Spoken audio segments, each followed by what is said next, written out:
However, before Rita was about to leave, Nua immediately said, "Wait, actually, I also heard the sound of the gambling. I even saw someone dancing in the forest," said Nua.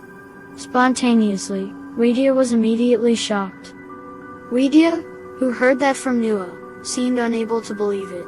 They were silent for a long time, unsure of how to react. Because mystical events like that are unusual for Rita. "Yes, Nua, take care of yourself. Okay, I hope nothing happens. The important thing is to keep praying. If we respect and uphold good manners while living in this place," said Rita. Rita's words at least made Nua a little calmer. That night, Nua did not tell them about the black figure stalking them. On the first night, Nua, Ayu, and Rita slept in the same room. They agreed to spread out the mat, with Nua's position in the middle, while Ayu and Rita are beside Nua's right and left. When they closed their eyes, there was the sound of night animals calling out, vying to show their existence. Nua couldn't sleep. Then she saw her two best friends already sound asleep. She woke up alone, staring at the ceiling, which was in the form of black tiles with cobwebs. A village house in the middle of a forest. Of course it's like this, thought Nua. Understandably, the room dividers didn't even touch the ceiling, so Nua could see a gap there. As she thought about today's events, Nua suddenly realized that the clamoring sounds of nocturnal animals were no longer heard. Now it changed to a silent shriek that made Nua's mind scream in fear. Nua was dumbfounded. He then backed away, covering his face with the blanket he had brought. The appearance of his face flashed in Nua's head.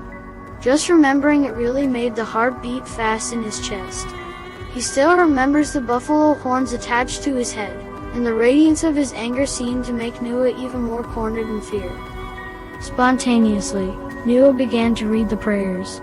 However, every time he finishes a prayer, it is followed by the sound of wooden planks being banged loudly and haphazardly. Nua started to cry. She knew the creature was still there. As if he did not accept what he was doing, namely asking God for help. Right when Nua's heart screamed, the sound slowly disappeared and was replaced by silence. Nua woke up when dawn called, but he still didn't understand what happened last night. Was it a dream or something that actually happened? All she knew was that she had to carry out her duties as a devout Muslim woman. He then performed the morning prayer. Nua, trying to convince himself not to tell even his two friends about what had just happened to him. In the morning, Mr. Prabhu gathered all the children. Said that today he would introduce the entire village in which ones they could work on as a work program according to the agreement of each member in the group.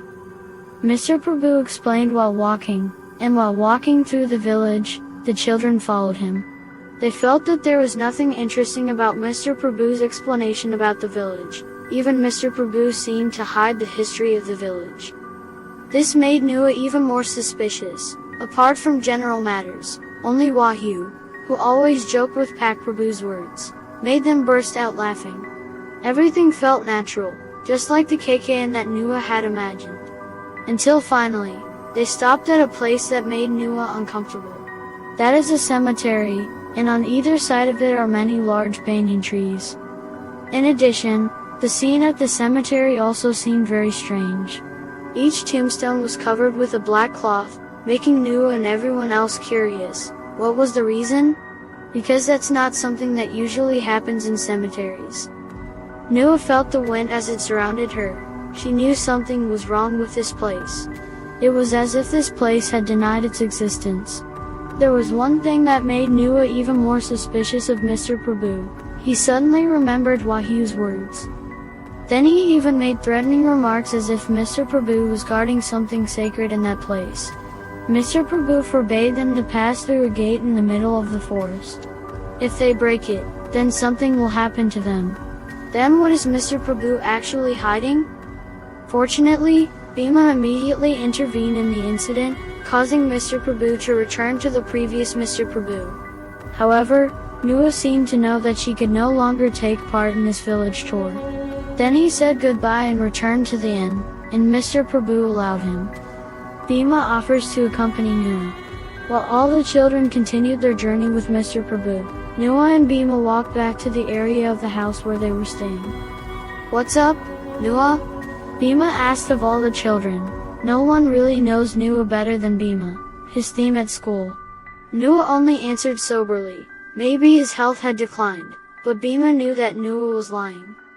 "At the funeral earlier, crowded huh?" Bima asked again, but Bima's words were not answered at all by Noah, making Bima finally give up. On the way home, Bima suddenly asked something that made Noah suspicious of Bima. "Noah," I asked, "does Vidya already have a boyfriend or not?" "How?" Noah asked again. "Your friend, Vidya, does he have a boyfriend or not? Just ask yourself." "Okay." Noah knows. Bima likes Vidya. Noah, who spent the afternoon in the room, woke up when I called him. All the children had gathered together, and Ayu showed which work program proposals Mr. Prabhu had approved. Ayu, divide into 3 groups. Among them are Vidya and Wahyu, Noah and Anton, and Bima and Ayu. All the children agreed. No one gave much comment considering that Ayu was the most meritorious, so she could get a KK in place without the campus interference. The day after tomorrow was the start of their program implementation. Evening had come, and when Noah had just finished tidying up her things to prepare for the group work program, Vidya entered the room. Then Vidya asked Noah to take a bath. Actually, Noah was still traumatized by what had happened. But finally Noah replied, and they went to the small bathhouse on the edge of the river. When passing a spring called Sindon, Noah already felt an uncomfortable feeling. The Sindon consists of steps arranged with red bricks. It seems the building is very old, but there is clear water in it. Noah has never seen anyone use that water. Noah's attention was focused on its shape, which resembled a small temple behind it. In the courtyard of the temple, there are offerings, which are commonplace in this place. Noah didn't notice any disturbance as she watched the Sindon. Upon entering, Noah immediately smelled a fishy smell, like the smell of rotting meat, but Noah tried to understand. Considering that the bill itself didn't look like a clean bathroom, the floor was made of dirt, and the sides were full of moss, Noah tried to make sense of it. He immediately washed his body with the water in the jug, but there was a strange feeling when the water rinsed his body. As if there is a small object that blocks when it comes into contact with Noah's skin. Upon closer inspection, it turned out that what was in the water jug was full of hair. Noah was shocked. He also kept on praying while he stepped back. He tried to call Vidya, but strangely, there was no answer from Vidya. Noah, who was covered in a towel, tried to open the cubicle door, but strangely, it seemed as though the door was being held by someone outside. Noah kept calling Vidya. However, there was still no answer from Vidya. Until Noah realized behind him there was a black figure that was so big, it touched the ceiling of the room. Noah closed her eyes tightly, and the first thing she did was pray. While his hands were looking for stones on the ground in the cubicle, when his hands managed to reach a stone, Noah threw the stone. While saying the prayer that his teacher taught him, the black figure instantly disappeared. The story is still long. Wait for the continuation of the story in a few days. We will bring it back just for you. Don't forget to like, share, and subscribe.